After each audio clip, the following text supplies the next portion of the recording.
اچھے روزہ دار اس طریقے سے بنیں گے کہ رمضان المبارک میں ایٹ لیسٹ ہم اپنی روٹین کو عام روٹین سے ہٹ کر سیٹ کریں، گناہوں سے بچیں، اور اس حدیث کو یاد کریں جو صحیح بخاری میں حدیث موجود ہے کہ جس کو اس کا روزہ گناہ کے کاموں سے، فحش گوئی سے نہیں روکتا تو اللہ تعالیٰ کو ایسے شخص کے بھوکا اور پیاسا رہنے کی کوئی حاجت نہیں ہے۔ تو اپنے آپ کو گناہوں سے بچانے کی کوشش کریں۔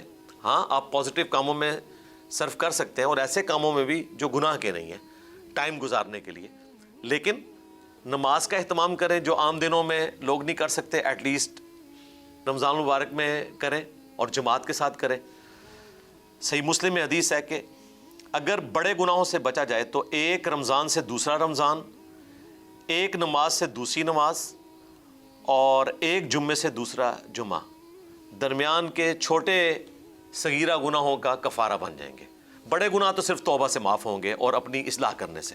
تو روٹین یہ رکھیں کہ نمازوں کے اوپر استقامت اختیار کریں، قیام اللیل جتنا آسانی سے کر سکتے ہیں کریں۔ یہ ضروری نہیں کہ آپ نے جو ہے وہ 20 رکھتے ہیں یا 40 رکھتے پڑھنی ہے، آپ 2 رکھتے پڑھیں، 4 پڑھیں، وہ آپ کی مرضی، لیکن ایٹ لیسٹ کنسنٹریشن کے ساتھ قرآن پاک کو آپ سنیں اور کوشش کریں کہ ترجمے والا قرآن اپنے ہاتھ میں پکڑ لیں قیام کے دوران، اور اگر آپ مصحف نہیں پکڑ سکتے تو ایئر فلائٹ موڈ میں اپنا موبائل رکھیں اور جو عربی پڑھی جا رہی ہے اس کے نیچے دل ہی دل میں ترجمہ بھی پڑھتے جائیں تاکہ آپ کو پتہ چلے کہ قرآن میں کیا ہے۔ اور یہ ثابت ہے، صحیح بخاری میں زکوان تابعی کا عمل موجود ہے، المصنف ابن ابی شیبہ میں اس کی پوری سند موجود ہے۔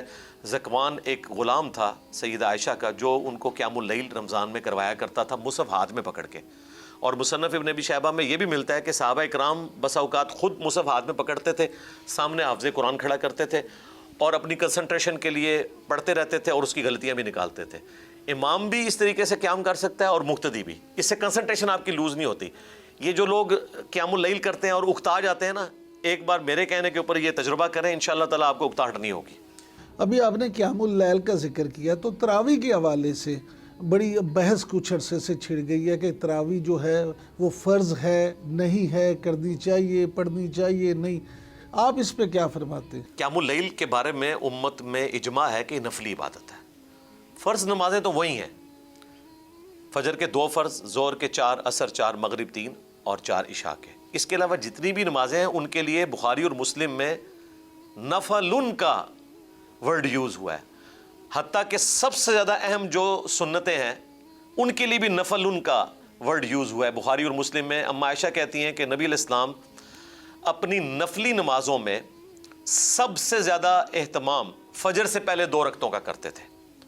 اس میں الفاظ ہیں نفلن، نفل کہتے ہیں عربی میں اضافی نماز کو۔ اگر فجر کی 2 سنتیں نفل ہیں نا تو باقی سنتیں تو اس کے مقابلے پہ چھوٹی ہیں، کیونکہ فجر کی 2 سنتیں وہ ہیں جو صحیح مسلم میں ہے، نبی علیہ السلام نے سفر میں بھی نہیں چھوڑی۔ تو یہ قیام اللیل جو ہے جسے ہم تراویح بھی کہتے ہیں رمضان المبارک کے اندر، نبی علیہ السلام تو پورا سال یہ پڑھتے تھے، ہمارے لیے مشروع کیا گیا کہ ایٹ لیسٹ ہم رمضان میں اہتمام کریں۔ یہ اضافی نماز ہے، یہ اگر کوئی پڑھتا ہے تو ثواب ہے جو میں فضیلت پہلے بتا چکا، اور اگر کوئی نہ پڑھے اس کا روزہ بالکل درست ہے۔ یہ الگ سے ایک نفلی عبادت ہے، یہ ضروری نہیں کہ آپ نے ضرور پڑھنی ہے، پڑھیں گے تو بہت اچھی بات ہے۔ اچھا سر، یہ فرمائیے گا کہ بہت ساری احادیث ہیں جن سے یہ پتہ چلتا ہے کہ رمضان المبارک میں اگر آپ کوئی نیک کام کرتے ہیں تو عام روٹین سے اجر بڑھ جاتا ہے، تو یہ فرمائیے گا کہ یہ جو اجر بڑھنے کا فلسفہ ہے اس کے پیچھے اصل میں کیا وجہ کیا ہے؟ دیکھیں، یہ تو شریعت کا حکم ہے، اور ایٹ لیسٹ 1 مہینہ تو انسان اپنی زندگی میں کنسنٹریشن کے ساتھ اپنے رب کو دے، اور اس میں بھی آخری عشرہ، تو یہ ترغیب دلائی گئی ہے، اللہ تعالیٰ کی طرف سے پیکیجز ہیں۔ اور ایک فائدہ اس مہینے کا یہ ہے کہ آپ سال کے بعد زکوٰۃ کیلکولیٹ کر سکتے ہیں۔ ویسے تو آپ سال میں کسی بھی وقت زکوٰۃ دے سکتے ہیں، لیکن کیلکولیشن کے لیے تو 1 مہینہ رکھنا ہے، اور وہ آپ نے لیونر رکھنا ہے، چاند کا، کیونکہ ہماری جو زکوٰۃ ہے وہ لیونر ایئرس کے اعتبار سے، سولر ایئرس کے اعتبار سے نہیں۔ آلموسٹ 36 سال کے بعد 1 سال کا فرق پڑ جائے گا، تو کیلکولیشن رمضان میں کریں، بھلے آپ رمضان سے پہلے نکال لیں، رمضان کے بعد نکالیں، وہ آپ کی اپنی مرضی ہے، ڈپینڈنگ اپون کہ جس کی ضرورت ہے اس وقت اس کو دی جائے، وہی ثواب زیادہ ہے۔ ہو سکتا ہے رمضان سے زیادہ آپ کو ثواب ملے اگر آپ ایک بندے کو شعبان میں دے دیں جب اس کی ضرورت ہے، بچے کی فیس اسکول کالج کی اس نے جمع کروانی ہے، یا آپ راشن ڈلوا کے دیتے ہیں۔ تو رمضان ایک اللہ تعالیٰ کی طرف سے خاص مہینہ ہے، سیلیبریٹ کیا جاتا ہے، ہر سال سیلیبریٹ ہوتا ہے قرآن پاک کی وجہ سے، اور اس اعتبار سے بھی کہ مسلمان اس میں روزہ رکھ کے دن کے وقت اپنے جسمانی وجود کو کمزور کرتے ہیں اور رات کو اس کمزوری کے باوجود روحانی وجود کو مضبوط کرتے ہیں قرآن سن کے۔ رمضان المبارک ہمیں صبر، برداشت اور تحمل کا حکم دیتا ہے، لیکن عام طور پہ دیکھا گیا کہ ہمارے ہاں مذہبی مسائل جو ہیں وہ رمضان میں زیادہ بڑھ جاتے ہیں۔ اس کی کیا وجہ؟ اس کی وجہ یہ کہ رمضان کے سوا باقی مہینوں میں لوگ مذہب کو سیریس ہی نہیں لیتے، سوائے ربیع الاول کے چند دن یا محرم کے۔ ہم تو سیزنل مسلمان بن چکے ہیں۔ حالانکہ میں ٹی وی چینل سے کہتا ہوں کہ بھائی ہم تو فی سبیل اللہ بیٹھے ہوئے ہیں، جب چاہیں آپ پروگرام ریکارڈ کریں اور ہمارے لوگوں تک، پڑھے لکھے عوام تک دین کا پیغام پہنچائیں۔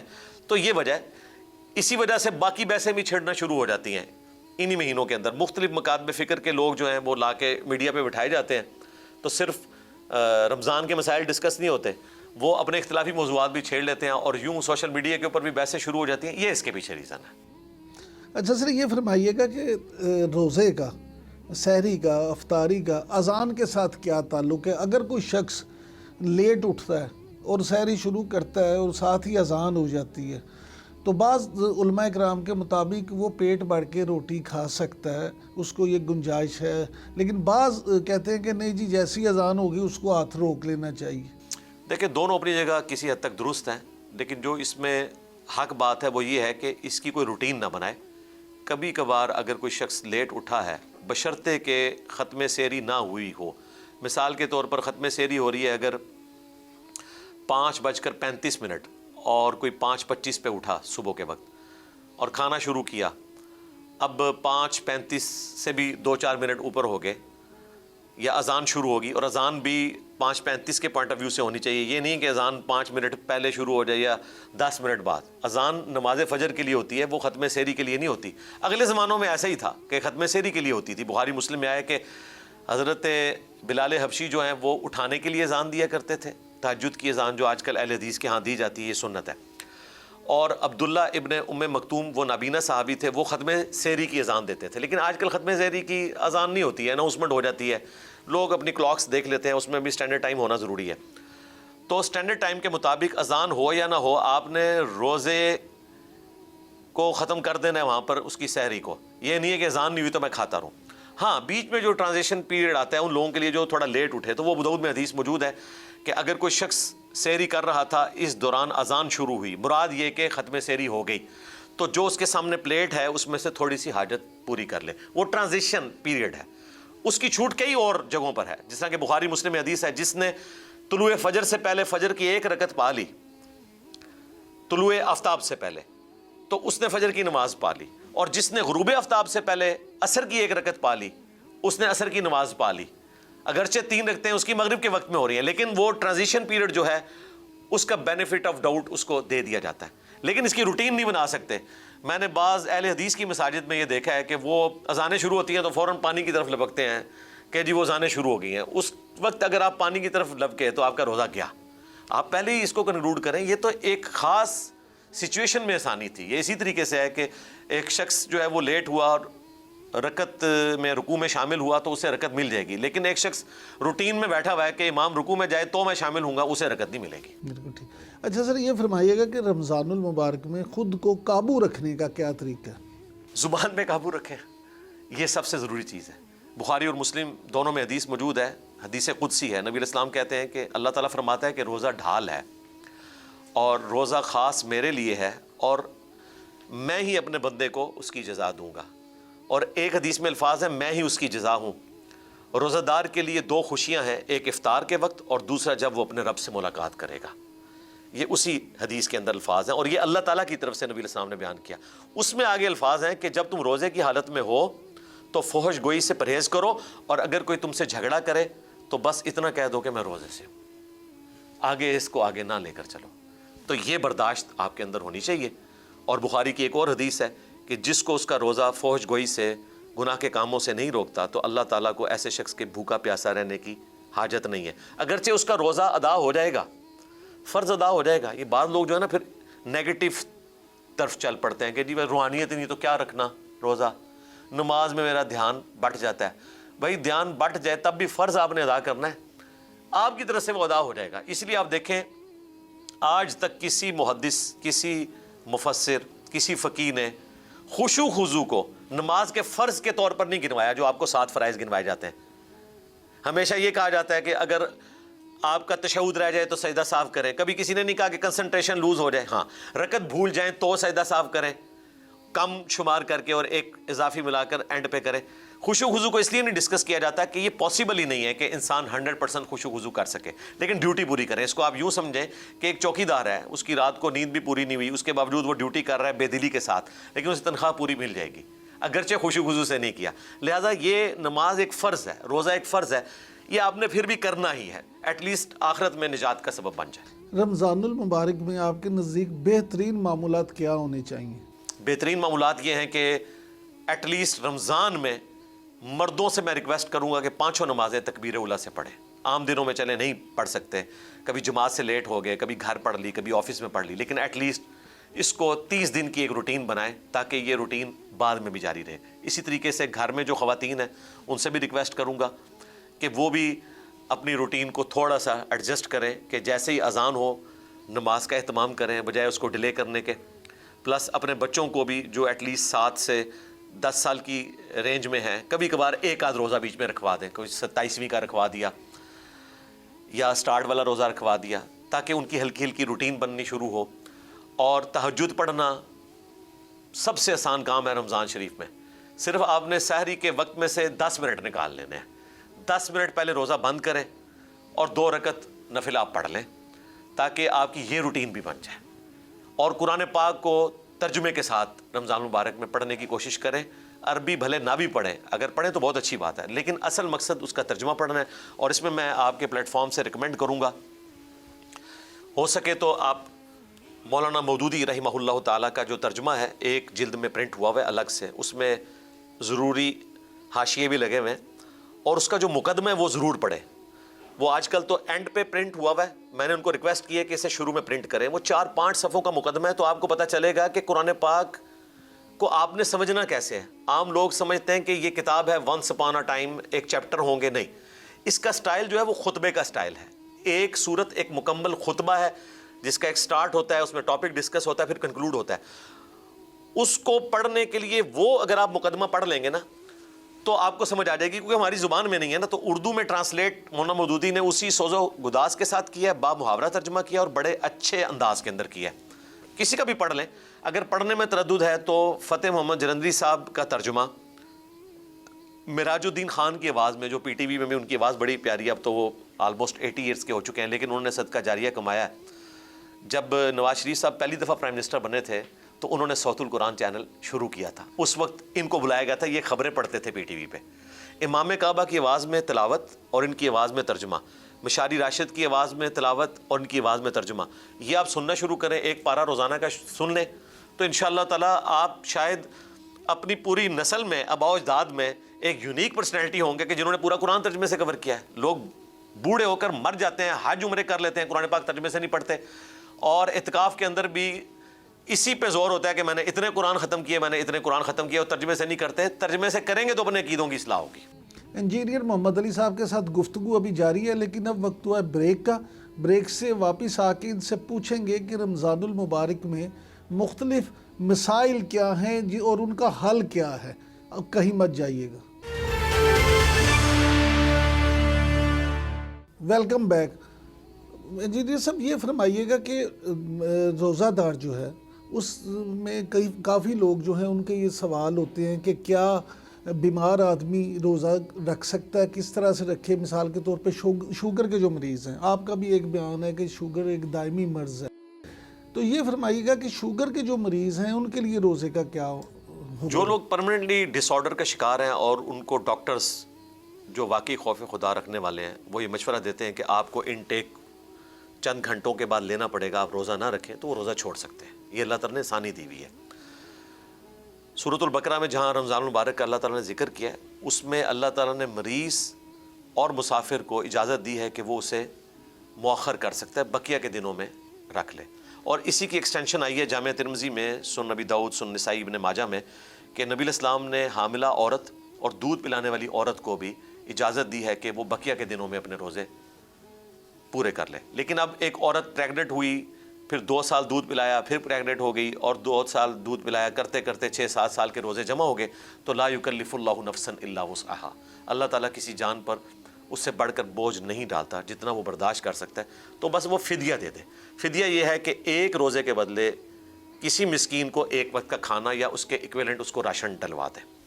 جو پرمنٹلی مریض ہیں وہ بھی یہی کریں کہ 30 روزوں کا حساب کر کے اگر 500 روپیہ ایک وقت کا ان کا کھانا بنتا ہے، اب ڈیپینڈ کرتا ہے کہ وہ کس قسم کا کھانا کھاتے ہیں، جو وہ خود کھاتے ہیں تو فدیہ ادا کرتے ہیں۔ صحیح بخاری میں آتا ہے انس بن مالک جب بوڑھے ہو گئے تھے، یہ 100+ ہو کے فوت ہوئے ہیں، تو وہ روزانہ گوشت کے ساتھ ایک مسکین کو کھانا کھلایا کرتے تھے، اور پھر قرآن پاک کی آیت پڑھتے تھے سورۃ البقرہ کی کہ جو لوگ روزہ رکھنے پر طاقت نہیں رکھتے وہ فدیہ دے دیں مساکین کو۔ اور دیکھیں پروٹوکول گوشت کے ساتھ کھانا کھلایا کرتے تھے، خود وہ کھاتے ہوں یا نہ کھاتے ہوں، ایک وقت کا کھانا۔ یہ جو پبلک میں مشہور ہے کہ 2 وقت کا کھانا، نہیں، ایک وقت کا کھانا، کیونکہ آیا ہے کہ آپ نے فدیہ دینا ہے مسکین کو، تو اس کو کہا جاتا ہے فدیہ۔ قضا یہ ہوتی ہے کہ روزہ چھوٹ گیا بعد کے دنوں میں آپ رکھ لیں، جس طرح عورتوں کے مخصوص ایام کے روزوں کا مسئلہ ہوتا ہے، اگر وہ چھوٹ جائیں تو انہوں نے بقیہ کے دنوں میں پورے کرنے ہیں، وہ چاہیں تو سردیوں میں بھی رکھ سکتے ہیں۔ خود ام عائشہ کہتی ہیں، بخاری اور مسلم میں ہے کہ میں رمضان المبارک کے چھوٹے ہوئے روزوں کی قضا اگلے رمضان سے پہلے جو شعبان کا مہینہ آتا تھا اس میں دیا کرتی تھی، کیونکہ اس میں نبی علیہ السلام روزے رکھا کرتے تھے، اور خاوند کی اجازت کے بغیر روزہ رکھنا یہ بخاری مسلم میں نبی علیہ السلام نے منع فرمایا۔ تو اس میں چونکہ نبی علیہ السلام کے اپنے روزے ہوتے تھے اس لیے ان کو اجازت کی ضرورت ہی نہیں تھی، اور وہ روزے رکھ لیا کرتی تھی۔ لیکن اتنے لیٹ کرنا کہ اگلا رمضان آ جائے، تو پھر سنن کبریٰ البیہقی میں حضرت ابو ہریرہ کا فتویٰ موجود ہے کہ اگر اگلا رمضان بھی آ گیا اور آپ نے پچھلے روزے قضا نہ کیے جو رہ گئے تھے بیماری کی وجہ سے یا کسی عورت کے مخصوص ایام کی وجہ سے، تو پھر ایک فدیہ بھی دیں گے اور روزے کی قضا بھی کریں گے۔ لیکن جو پرمننٹ مریض ہیں، شوگر کے مریض ہوں یا بہت بوڑھے لوگ ہوں جو روزہ نہیں رکھ سکتے، تو وہ فدیہ دے دیں، اور اس میں کسی کو گلٹ میں بھی جانے کی ضرورت نہیں ہے۔ یہ بھی میں آپ کے پلیٹ فارم سے ایک خوشخبری سنا دوں، صحیح بخاری میں حدیث ہے کہ جب کوئی شخص بیمار ہو جاتا ہے نا، تو اللہ تعالیٰ فرشتوں کو حکم دیتا ہے کہ اس کے لیے انہی اعمال کا ثواب لکھو جو یہ صحت کے دنوں میں کیا کرتا تھا، کیونکہ میں نے اسے آزمائش میں ڈالا ہے نا۔ تو ہمارا رب تو اتنا غفور رحیم ہے، اس کو اس سے کوئی فرق نہیں پڑتا کہ کسی شخص نے پرفارم صحیح طریقے سے کیا یا نہیں کیا، اس کو جو گیون سرکمسٹانسز میں حالات فیوریبل ہیں نا، اس کے مطابق وہ اپنا پورا زور لگا دے۔ بس 2 چیزیں اس میں آپ کے جواب سے ہی، کہ ایک تو یہ کہ شوگر کا مریض جو ہے وہ اپنا شوگر ٹیسٹ اگر گلوکومیٹر کے ساتھ کر لے تو کیا اس کا روزہ ٹوٹ تو نہیں جاتا؟ نہیں ٹوٹے گا۔ بخاری مسلم میں حدیث ہے، نبی علیہ السلام نے روزے کی حالت میں پچھنے بھی لگوائے ہیں، کپنگ، حجامہ، تو یہ اس بات کا ثبوت ہے۔ اور صحیح بخاری میں عبداللہ ابن عباس کا قول ہے، المصنف ابن ابی شیبہ میں پوری سند موجود ہے کہ جسم میں کوئی چیز داخل کرنے سے روزہ ٹوٹتا ہے، نکالنے سے نہیں ٹوٹتا۔ اب جب آپ شوگر کا ٹیسٹ کرتے ہیں یا ایون بلڈ ڈونیٹ کرتے ہیں، تب بھی خون نکالا جا رہا ہوتا ہے۔ جو سوئی آپ داخل کرتے ہیں وہ کوئی خوراک کے طور پر تو نہیں ہوتی، وہ نکال لی جاتی ہے۔ تو آپ جب کوئی چیز نکال رہے ہوتے ہیں جسم سے تو اس کی وجہ سے آپ کا روزہ نہیں ٹوٹتا۔ بلڈ ٹیسٹ بھی کروا سکتے ہیں، شوگر بھی ٹیسٹ کر سکتے ہیں، ایون بلڈ ڈونیٹ بھی کر سکتے ہیں، لیکن یہ بلڈ ڈونیشن والا معاملہ وہ کرے جس بندے کی صحت ہو، ادروائز اگر آپ نے بلڈ ڈونیٹ کیا تو بندہ بے ہوش بھی ہو سکتا ہے، اور اگر کوئی ضرورت پڑ گئی ہے تو آپ روزہ توڑ دیں۔ ایسے روزے کا کوئی آپ نے اس اعتبار سے کفارہ ادا نہیں کرنا، سوائے اس کے کہ آپ نے ایک اور روزہ رکھ لینا ہے۔ روزے کا جو کفارہ میں اس کے ساتھ ہی مینشن کر دیتا ہوں، روزے کا کفارہ جو ہے وہ بخاری اور مسلم میں آیا ہے کہ جان بوجھ کے جو شخص میاں بیوی کے تعلق کی وجہ سے اگر روزہ توڑتا ہے تو اس نے پھر ایک غلام آزاد کرنا ہے، جو آج کل آبسلیٹ ہے۔ غلام آزاد نہیں کر سکتا تو 60 مسلسل روزے، اور اگر یہ نہیں رکھ سکتا تو 60 مسکینوں کو ایک وقت کا کھانا کھلانا۔ لیکن یہ روزہ توڑنا وہ ہے جو میاں بیوی کے ازدواجی تعلق سے ٹوٹے گا۔ کھانے پینے سے جو روزہ ٹوٹتا ہے اس کے بارے میں کچھ مینشن نہیں ہوا حدیث کے اندر، البتہ تابعین کے اقوال المصنف ابن ابی شیبہ میں ملتے ہیں کہ اگر کوئی کھا پی کے روزہ توڑتا ہے تو وہ حسب توفیق صدقہ کرے گا اور اس کے بدلے ایک روزہ رکھ لے گا۔ اسی طریقے سے اگر کوئی شخص غیر فطری طریقے سے کوئی اس طرح کا عمل کرتا ہے جس کی وجہ سے روزہ ٹوٹ گیا، میں اشارتاً آپ کے چینل کی وجہ سے بات کر رہا ہوں، تو پھر اس کا وہ ازدواجی تعلق والا کفارہ نہیں ہوگا، وہ بھی توبہ کرے، تھوڑا سا صدقہ کر دے حسب توفیق اور ایک روزہ رکھ لے تو اس کا کفارہ ادا ہو جائے گا۔ ابھی آپ نے خواتین کے ایام مخصوصہ کی بات جی کی، ہاں۔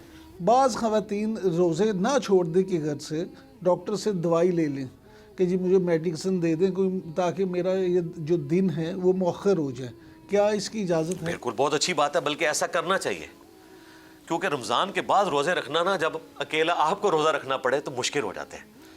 ایسا ہی کریں۔ اور اس میں ایک اور چیز ایڈ کروں، جو عورتیں حج اور عمرے پر جاتی ہیں، بعض اوقات ان کے ساتھ والے جو مرد ہیں وہ بیچارے ذلیل و خوار ہو جاتے ہیں، اسی وجہ سے ان کو رکنا پڑ جاتا ہے، تو ان کو بھی چاہیے کہ مخصوص ایام کو ڈیلے کرنے کے لیے ادویات استعمال کریں، تاکہ انہی دنوں میں، اگرچہ اس کا سلوشن موجود ہے اس اعتبار سے کہ عورتیں اپنا وہ طواف ڈیلے بھی کر سکتی ہیں، لیکن ساتھ مرد بیچارہ ویسے ہی ٹانگا جاتا ہے، وہ اکیلا پھر جا رہا ہوتا ہے حرم، عورت کو وہ چھوڑ کے جاتا ہے اپنے ہوٹل میں، تو اس کو ٹینشن پڑی رہتی ہے۔ اور اگر آپ عمرے کے لیے گئے ہیں 10 دنوں کے لیے، 5 دنوں کے لیے، اور وہیں پہ پیریڈز کا سلسلہ شروع ہو جائے، تو بہتر یہ ہے کہ ادویات کا استعمال کریں، یہ جائز ہے۔ اچھا جیریہ صاحب یہ فرمائیے گا کہ یہ تو مسائل جو بیسک ہے وہ ہو گئے، ہم نے یہ دیکھا ہے کہ ابھی آپ نے عمرے کا ذکر کیا، تو بہت سارے لوگ ہمارے ایسے ہیں جو عمرے پہ تو چلے جاتے ہیں لیکن وہاں پہ جا کے حرم میں، مسجد نبوی میں باجماعت نماز نہیں پڑھتے، کیا یہ جائز ہے؟ بالکل یہ بدبختی ہے جی اس شخص کی، ہم خود ایسا کرتے رہے، ہم کسی کی بات کیا کریں۔ میں 2002 میں عمرے پہ گیا، میں نے بھی امام کعبہ کے پیچھے اور مسجد نبوی کے امام کے پیچھے نماز نہیں پڑھی، ہمیں ہمارے مولویوں نے پٹی پڑھائی ہوئی تھی کہ گستاخ ہیں، ان کے پیچھے نماز نہیں ہوتی، اور دوسری طرف یہی لوگ آپ کو بتاتے ہیں کہ اللہ کے حکم کے بغیر وہاں پرندہ بھی پر نہیں مار سکتا۔ اور اس سے حیران کن بات یہ کہتے ہیں مدینے کی گلیوں سے پیار، کانٹوں سے، پھولوں سے، اور مسجد نبوی کے امام سے نفرت، کتنی حیران کن بات ہے۔ یعنی مدینے کے پھول کانٹے کیا مسجد نبوی کے امام سے افضل ہے؟ کبھی نہیں ہو سکتے۔ جامع ترمذی میں، سنن ابن ماجہ میں حدیث ہے کہ ایک مؤمن کی حرمت کعبے سے بھی بڑھ کر ہے۔ مسجد نبوی کے امام کا درجہ مسجد نبوی شریف کی خاک سے، پھولوں سے، کانٹوں سے بڑھ کر ہے۔ اس کے پیچھے نماز نہیں پڑھتے، الٹا اس سے نفرت کرتے ہیں۔ یہ بدبختی کے سوا کچھ نہیں ہے۔ یہ اللہ تعالیٰ کی طرف سے ایسے لوگوں کے اوپر یہ محرومی ہے، ان کو توبہ کرنی چاہیے کہ جن کو ان کے مولویوں نے یہ پٹی پڑھائی ہے کہ جی ان کے پیچھے نماز نہیں ہوتی ہے۔ یہ سارے ایک دوسرے کے بارے میں اس طرح کی بات کرتے ہیں۔ جس کو آپ مسلمان سمجھتے ہیں اس کے پیچھے نماز ہو جائے گی، اور جو کافر ہے اس کے پیچھے نماز نہیں ہوگی۔ مسلمان جتنا بھی گناہ گار ہو، اس کے عقیدے کی خرابی جس مرضی لیول کی ہو، اس کے پیچھے نماز پڑھنا درست ہے۔ دیکھیں صحیح بخاری میں 694 نمبر حدیث ہے، نبی علیہ السلام نے فرمایا، اے ابو ہریرہ، ان قریب ایسے امام آئیں گے جو غلط نمازیں پڑھائیں گے، تم ان کے پیچھے نماز پڑھ لینا، ان کی غلطی کا وبال ان پر ہوگا۔ نبی علیہ السلام نے یہاں تک ارشاد فرمایا۔ اور 695 نمبر اثر ہے بخاری میں، حضرت عثمان کو جب معصور کر دیا بلوائیوں نے، تو سیدنا عثمان رضی اللہ تعالیٰ عنہ سے لوگوں نے پوچھا کہ آپ ہمارے امام ہیں، مسجد پہ فطروں کے امام کا قبضہ ہے، ہم اس کے پیچھے نماز پڑھ کے کہیں گناہ گار نہ ہو۔ تو آپ نے فرمایا، مسلمانوں میں اجتماعی نیکی کا کام جماعت سے نماز پڑھنا ہے، تم نمازیں ان کے پیچھے پڑھو، برائی میں ان سے الگ رہو۔ تو یہ حضرت عثمان نے ہمیں پہلے بتایا ہوا ہے، اور اس پہ امام بخاری نے باب باندھا ہے کہ بدعتی اور باغی کے پیچھے نماز پڑھنا بھی درست ہے۔ البتہ جو فرقے اسلام سے نکل چکے ہیں، جس طرح اہل سنت کا ایک آف شوٹ ہے جن کو ہم سب کانٹیننٹ میں قادیانی کہتے ہیں، حنفی قادیانی، انہوں نے ختم نبوت کے حوالے سے ایک ایسا عقیدہ رکھا کہ امت نے ان کو دائرہ اسلام سے نکالا، ان کے پیچھے ظاہر نماز نہیں ہوگی۔ اسی طریقے سے اہل تشیع کا ایک آف شوٹ ہے جو شام میں پایا جاتا ہے، نصیریہ، جو علی اللہ کا عقیدہ نعوذ باللہ رکھتے ہیں، ان کو اہل تشیع نے اسلام سے خارج کر دیا۔ تو ایسے لوگوں کے پیچھے نماز نہیں ہوگی۔ باقی جتنے ہیں، بریلوی، دیوبندی، اہل حدیث، شیعہ، اہل سنت کے آف شوٹ، حنفی، شافعی، مالکی، حنبلی، یہ سب کے سب مسلمان ہیں، اپنی غلطیوں کے باوجود ان کے اماموں کے پیچھے نماز پڑھنا درست ہے۔ یہ فرمائیے گا کہ شب قدر، جیسا کہ رمضان المبارک میں آپ نے پہلے خود بھی ذکر کیا کہ اس کے لیے بھی اس کا بڑا درجہ ہے، اور اس کے لیے بندے کو زیادہ سے زیادہ عبادت بھی کرنی چاہیے، تو شب قدر کی نشانیاں کیا ہیں؟ یہ جو عام بہت سارے لوگ کہتے ہیں کہ جی اس میں پانی دودھ بن جاتا ہے، اور یہ اس پہ ذرا یہ دودھ اس وقت بنتا تھا، اور سمندر کا پانی شہد کی طرح میٹھا اس وقت ہوتا تھا جب سی سی ٹی وی کیمرہ نہیں ہوتا تھا۔ ہاں، اب جناب جب سے ہمارے پاس سی سی ٹی وی کیمرہ آیا ہے، ان لوگوں کے جھوٹ پکڑے گئے۔ الحمدللہ سائنس نے جہاں توہمات کو ذلیل کیا ہے نا، وہیں پر مذہبی رسومات جو بزرگ بابوں نے داخل کر دی تھی، نبی علیہ السلام کی تعلیمات نہیں تھی، اور یہ میں ان بابوں کی بات کر رہا ہوں جنہوں نے توہمات داخل کی۔ جو اچھے اوریجنل بابے ہیں ان سے تو ہم پیار کرتے ہیں، ان کی تو کتابیں ہم نے یہاں رکھی ہوئی ہیں۔ یہ میرا جو شعر ہے، میرے نبی سا ہے ہی کوئی نہیں، تیرے بابے تے شاہی کوئی نہیں، یہ وہ بابے ہیں جنہوں نے دین میں اس طرح کی بدعات داخل کی ہیں، تو اس کی کوئی اصل نہیں ہے۔ صحابہ کرام کو نہیں اپنے دور میں پتہ چلا کہ نشانی کیا ہے، اگرچہ قرآن پاک تو کسی ایک خاص رات میں نازل ہوا تھا، لیکن اللہ تعالیٰ نے اسے اسکیٹر کر دیا ہے. کبھی اللہ تعالیٰ اس کو سیلیبریٹ کرتے ہیں 21ویں کو، کبھی 23ویں کو، کبھی 25ویں کو، کبھی 27ویں کو، اور یہ ہر علاقے کے اعتبار سے ہے. یہ نہیں ہے کہ سعودیہ کے اعتبار سے دیکھنا ہے، یہ اللہ کی طرف سے ایک پروٹوکول ہے. امریکہ میں دن ہوتا ہے، ہمارے یہاں رات ہوتی ہے، تو لوگ یہ بھی پوچھ رہے ہوتے ہیں کہ جی وہ شب قدر کا کیا بنے گا. یہ اللہ کی طرف سے پروٹوکول ہے، 24 گھنٹے شب قدر ہے اللہ کی طرف سے، جہاں جہاں آتی جائے گی وہ مناتے جائیں اپنی. اچھا سر، یہ فرمائیے گا کہ یہ جو شب قدر کے حوالے سے آپ نے فرمایا ہے، اس کا مطلب ہم کیا یہ اخذ کر سکتے ہیں کہ اگر آپ عشاء کی نماز با جماعت پڑھیں اور پھر فجر کی نماز با جماعت پڑھیں تو آپ کو شب قدر مل گئی؟ جی مل گئی.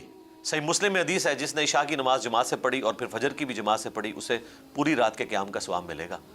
تو یہ سب سے آسان طریقہ ہے قیام اللیل پانے کا، اور رمضان مبارک کے آخری عشرے کا مقصد ہی قیام اللیل کے ذریعے اللہ تعالیٰ کو راضی کرنا اور شب قدر کو حاصل کرنا ہے. شب قدر کو حاصل کرنا یہ نہیں ہے کہ کوئی آپ کو نشانی دکھا دی جائے گی یا حضرت جبرائیل علیہ السلام آ کے آپ سے مصافحہ کریں گے. یہ کوئی چیز نہیں ہے، صرف آپ نے قیام کرنا ہے. اور شب قدر کی جو فضیلت ہے وہ تو روزانہ ہوتی ہے. بخاری مسلم میں حدیث ہے کہ جب آخری تہائی رات رہ جاتی ہے تو اللہ تعالیٰ آسمان دنیا پہ نزول فرماتا ہے جیسا کہ اس کی شان کے لائق ہے، اور کہتا ہے کہ ہے کوئی مجھ سے مانگنے والا میں اسے عطا کروں، ہے کوئی رحمت کا طلبگار میں اسے عطا کروں، ہے کوئی بخشش کا طلبگار میں اسے عطا کروں، ہے کوئی رزق مانگنے والا میں اسے عطا کروں. یہ تو روزانہ ہی فضیلت حاصل ہوتی ہے. ہاں شب قدر والی جو فضیلت ہے وہ مغرب سے لے کر فجر تک رہتی ہے، اور عام دنوں میں آخری تہائی رات روزانہ رہتی ہے. انجینئر صاحب سے گفتگو ابھی جاری ہے، ابھی وقت ہے بریک کا، کہیں مت جائیے گا. آپ کو گرفتار کیوں کیا گیا؟ 103 دن آپ قید بھی رہے، یہ دن کیسے گزرے؟ اس رمضان میں میری گرفتاری کہاں سے آ گئی تھی؟ دیکھیں یہ تو پوری سٹوری ہے. گرفتار کیوں کیا گیا؟ ظاہر ہے ریاست پینک کر گئی جتھوں کے ہاتھوں، اور اس کی وجہ سے یہ سب کچھ ہوا. باقی ہم اللہ کی رضا پہ راضی ہیں. اس میں سے پازیٹیو رزلٹ یہ نکلا ہے کہ اس کے بعد آپ نے دیکھا کئی ایک تبدیلیاں آئی ہیں. میں اندر گیا ہوں تو جو باہر لوگ دندناتی پھر رہے تھے، لوگوں کے اوپر توہین مذہب کے مقدمات بناتے تھے، وہ سارے کے سارے اندر ہو گئے. اور میرے باہر نکلنے کے بعد میرے آواز اٹھانے کی برکت سے کئی لوگوں کی بحث بھی ہوئی ہیں جن کو جھوٹے مقدمات میں پھنسایا گیا تھا. تو بیسیکلی تو ایک رائولری چل رہی تھی علماء کے ساتھ. علماء میں بھی وہ طبقہ جو سٹانچ تھا، باقی علماء نے تو میرے حق میں فتوے بھی دیے الحمدللہ، تمام مکاتب فکر کے لوگ. اور پلانٹ ارتھ نے یہ پہلی دفعہ منظر دیکھا ہے کہ دو فرقے جو آپس میں 180 ڈگری ہیں، دیوبند اور شیعہ، دونوں ایز اے مکتبہ فکر میرے حق میں کھڑے ہوئے ہیں. یہ آج تک نہیں ہوا کبھی، ورنہ ایک فرقہ سپورٹ کرتا ہے دوسرا کافر کہہ دیتا ہے، لیکن یہ دونوں فرقے دیوبند اور اہل تشیع میرے حق میں کھڑے ہوئے.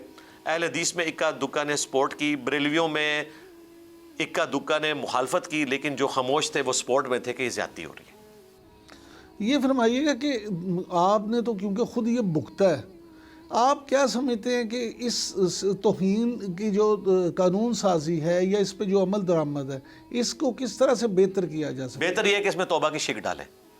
سب سے پہلا کام تو یہ کرنے کا، 28ویں آئینی ترمیم میں اگر کوئی کرنا ہے تو یہ کریں. دوسری چیز یہ ہے کہ اسے قابل ضمانت بنائیں. یہ نہیں کہ 3 سال ایک بندہ سڑتا رہتا ہے اور پتہ چلتا ہے کہ جرم ہی نہیں کیا تھا. قابل ضمانت ہو، پہلے دن ضمانت کروا کے بندہ گھر واپس آ جائے، کیس وہ بھگتتا رہے. تیسری چیز اس میں یہ ہے کہ 4 سٹیپ سے پہلے FIR کٹنی نہیں چاہیے. نمبر 1، اس بندے کا ذہنی توازن چیک کیا جائے.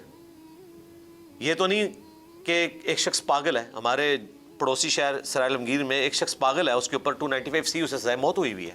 ڈاکٹر نے پاگل ڈکلیئر کیا ہوا ہے، جیل نے پاگل ڈکلیئر کیا ہوا ہے، اس ادویات استعمال کرتا ہے، پاگل خانے میں رہ چکا ہے. حالانکہ صحیح بخاری میں مولا علی کا قول ہے، جامع ترمذی میں مولا علی نے نبی علیہ السلام سے روایت کیا کہ 3 لوگوں سے قلم اٹھا ہوا ہے، پاگل شخص، سویا ہوا، اور جو نابالغ شخص ہے، اس پہ انہوں نے دفعہ کاٹی ہوئی ہے. تو اس طرح کے معاملات ہیں.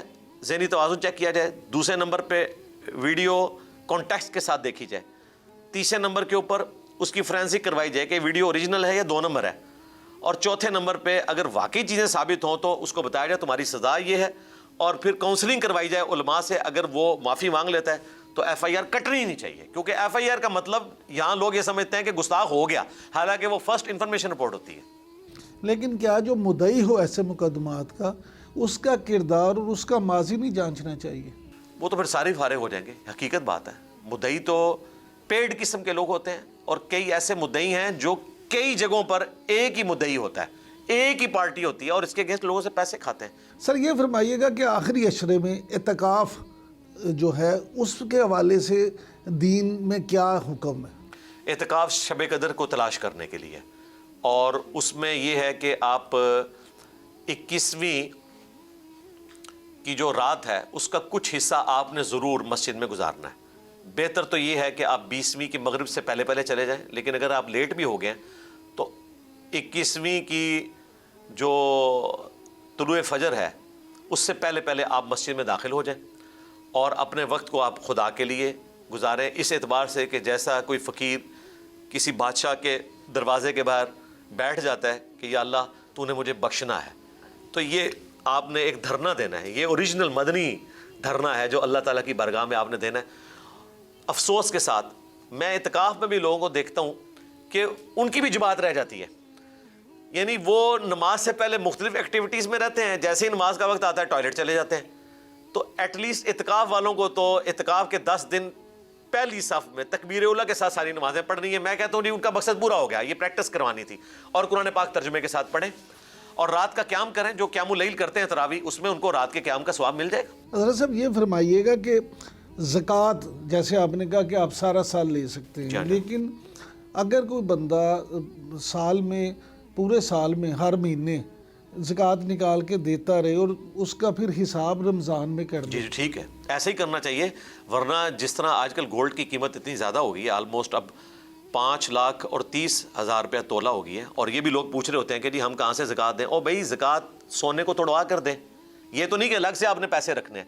اسلام میں 7.5 تولے کو جیسے ہی تھریش ہولڈ پوائنٹ آپ کراس کریں گے تو آپ پہ ایک اللہ تعالیٰ کی طرف سے پینلٹی عائد ہے کہ آپ نے سال میں ایک دفعہ اس کا 2.5% یا 40واں حصہ اسے کہا جاتا ہے وہ آپ نے دینا ہے۔ اگر آپ کے پاس پیسے نہیں ہیں اس کو توڑوا کے دیں۔ یہ جو ہم پیسوں میں زکوٰۃ دیتے ہیں نا، یہ اجتہادن ہے، اصل تو آپ نے سونا ہی توڑوا کے دینا ہے۔ پہلے تو سونے کی ہی کرنسی ہوتی تھی، دینار ہوتے تھے سونے کے، اور اشرفیاں ہوتی تھی چاندی کی، درہم کہا جاتا تھا۔ اب چونکہ سارے کا سارا معاملہ سونے میں ٹرانسفر ہو چکا ہے، لہٰذا سونے کا ہی نصاب بھی چلے گا، 7.5 تولے سونا یا اس کے ایکویلنٹ کسی کے پاس رقم ہے ضروریات اصلیہ سے ہٹ کے تو اس نے زکوٰۃ دینی ہے۔ ہماری دعائیں قبول کیوں نہیں ہوتی؟ ہم کیا عمل کریں کہ دعا قبول ہو؟ سب سے پہلے رزق حلال کمائیں، کیونکہ رزق حرام کمانا حقوق العباد کو بھی غصب کرنا ہے۔ جب آپ رزق حرام کما رہے ہوتے ہیں تو کسی کا حق آپ حاصل کر رہے ہوتے ہیں نا۔ صحیح مسلم میں حدیث ہے کہ ایک شخص مسجد میں آ کے لمبے ہاتھ کر کے کہتا ہے یا رب یا رب یا رب، اور پرانگدہ حالت ہوتی ہے، بال اس کے بکھرے ہوئے، کپڑوں پہ گرد، یعنی عام لوگوں کو بھی اس کی حالت پہ ترس آئے، لیکن اللہ تعالیٰ ایسے کی دعا کیسے قبول کرے کہ جس کے کپڑے جو ہیں وہ حرام کے ہیں، جس کا جسم حرام کی خوراک سے پرورش چڑھا ہے، جس کی کمائی حرام کی ہے۔ تو رزق حلال کے لیے ایفرٹ پٹ کریں، اور آپ اللہ تعالیٰ کو عام دنوں میں بھی یاد رکھیں۔ جامع ترمذی میں حدیث ہے، جو شخص یہ چاہتا ہے کہ مصیبت اور پریشانی میں اللہ تعالیٰ اس کی دعائیں قبول کرے، اسے چاہیے کہ وہ آسودہ دنوں میں بھی اللہ کو یاد کرے۔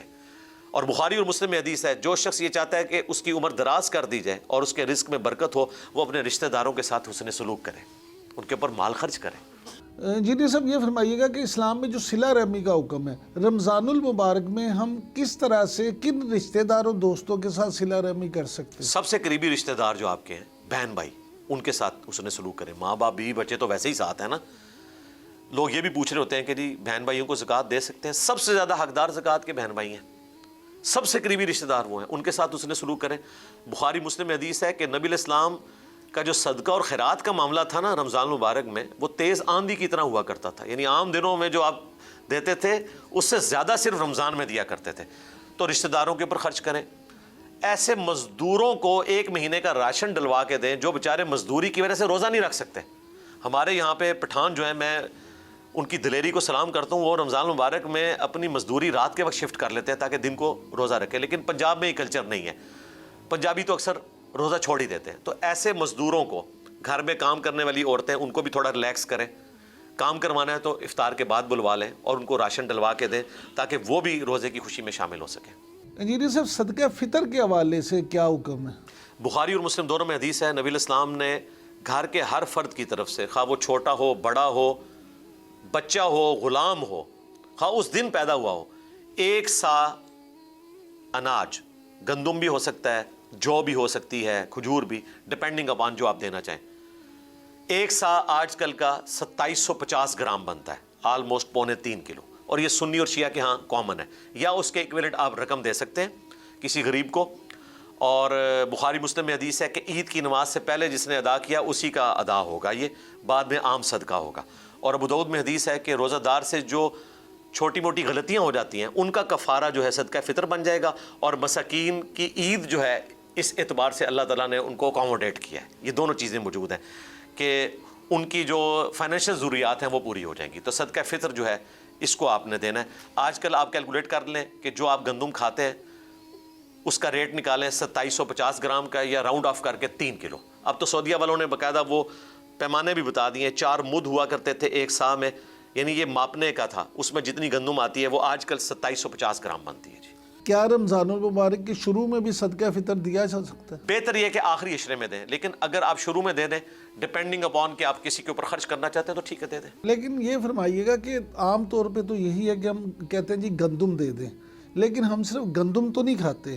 اگر آپ خوشحال ہیں، آپ گوشت بھی کھاتے ہیں، چاول بھی کھاتے ہیں، دوسرے اجناس بھی کھاتے ہیں، تو پھر آپ کو صدقہ فطر دیتے ہوئے کنجوسی کیوں کرنی چاہیے؟ نہیں، اچھی بات ہے، گوشت کے ایکویلنٹ تو نہیں ہوگا کیونکہ وہ اجناس میں نہیں آتا۔ کھجور دیں، پنیر، منقع، کشمش سب سے مہنگی، تو آپ جس طرح کرنا چاہتے ہیں۔ اور صدقہ فطر یہ کم از کم ہے، زیادہ بھی دے سکتے ہیں، آپ کی مرضی۔ کھجور کا بھی آپ ریٹ دیکھیں، کئی کھجوریں 1000 روپے کلو ہیں، 10,000 روپے کلو تک بھی کھجور موجود ہے۔ اب 1000 روپے کلو بھی ہو تو 3000 روپیہ بنے گا ایک بندے کا صدقہ فطر۔ کشمش پہ جائیں تو شاید 10,000 سے بھی کراس کر جائے، تو ٹھیک ہے، آپ کی بات درست ہے، جیسے کوئی دینا چاہے وہ دے۔